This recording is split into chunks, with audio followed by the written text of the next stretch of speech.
रखिए आज Aditya Birla lifestyle brands की लिस्टिंग होने वाली है। किस भाव पर ये लिस्टिंग हो सकती है, क्या फेयर वैल्यू समझ में आ रही है, पूरी डिटेल्स लेकर पूजा हमारे साथ जुड़ चुकी हैं। पूजा बताएं।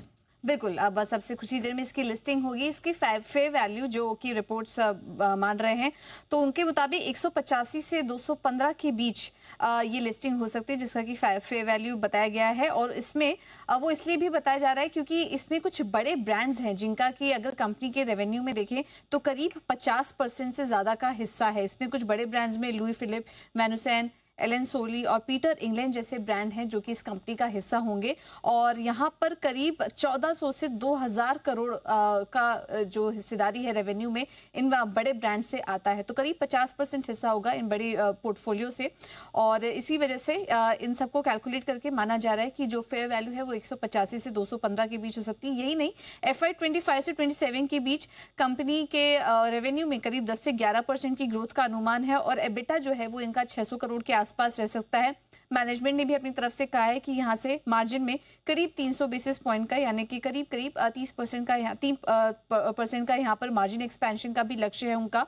डीमर्जर के बाद कंपनी में 700 से 800 करोड़ का कर्ज रह जाएगा और उनका कहना है कि अगले 2 से 3 साल में वो ये कर्ज जुटाएंगे। तो ये कुछ डिटेल्स हैं इस कंपनी से जुड़ी। आगे के लिए ग्रोथ आउटलुक भी काफी बेहतर नजर आ रहा है। कर्ज कम करने की भी कंपनी की कोशिश है। और फेयर वैल्यू जो हमने आपको बताया 185 से 215 फिलहाल नजर आ रहा है कंपनी की लिस्टिंग के लिए। 185 से 215 फेयर वैल्यू हो सकती है आदित्य बिरला लाइफस्टाइल की। और फिलहाल 167 168 के आसपास प्री ओपनिंग सेशन में मुझे दिख रहा है। अभी सेटल होना बाकी है, लेट्स सी कहाँ सेटल होता है। BSE पर मुझे दिख रहे प्राइसेस है, NSE पर अभी दिखना बाकी है। तो देखते हैं आदित्य बिरला लाइफस्टाइल, ये इसके बाद दोनों ही लिस्ट हो जाएगी। ABLBL, LBRBL, ABFRL, ABLBL। Okay, तो दोनों नाम आपके सामने ये है। दोनों का जोड़ के देखेंगे कि पुराना जब डीलिस्ट हुआ था उतनी प्राइस बनती कि नहीं, है ना, वो देखना इंटरेस्टिंग होगा। 75 रुपये के आसपास ये अगर 175 होता है तो 250 के आसपास लगभग वही प्राइस आ जाएगी।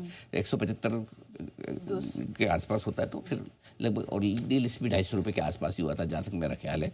270 चलता था, डी लिस्टिंग के 2-3 दिन पहले घटा के 250 के आसपास आया। तो अगर बढ़िया लिस्टिंग होती तो बढ़िया लिस्टिंग उसे मानी जाएगी, करीबन 200 रुपये पर लिस्ट हो तब जाके 275 की प्राइस आएगी। लेट्स सी व्हाट हैपन्स, कहाँ होती है आज ये लिस्टिंग, इस पर आएगी नजर।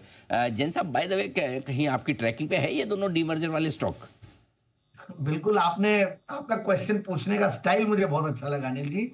ये मेरे ट्रैकिंग पे नहीं है वेरी फ्रेंकली। एंड मैंने इस स्टॉक को कोई बहुत ज्यादा, मैंने कभी भी आई थिंक डिस्कस ही नहीं किया स्टॉक के बारे में।